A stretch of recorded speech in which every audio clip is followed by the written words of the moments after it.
কবিতা কাননৰ পদূলিত তুমি কথা কৃষ্ণজ্যোতি জোনাক পাঠ অংকুৰজ্যোতিতাই তোমাৰ উপস্থিতিত যিদিনা শব্দবোৰে কাননত সজাইছিল কবিতাৰ সমদল, সেইদিনাই দিগন্তত ৰাঙলী হৈছিল সুৰুজ। তোমাক চোৱাৰ হেঁপাহৰে ঢপলি আহিছিলো কাননত শব্দৰ ৰং বুটলিবলৈ।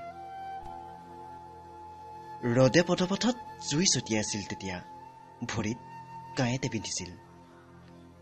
তুমি ৰৈ আছিলা কবিতা কাননৰ পদূলিত, বুকুত শব্দৰ মালা গুঠি।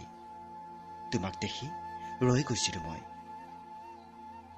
দুভৰি কঁপিছিল, উশাহ চুটি হৈছিল। তোমাক লগ পোৱাৰ সুখত সুখী হৈ ৰদে পাতিছিল কবিতাৰ সভা। দেৱালত ওলমি ৰৈছিল কিছু শব্দহীন শব্দ, ধূসৰিত কিছু চিত্ৰকল্প, আৰু কাননত তুমি মই আৰু কিছু মৌন সময়।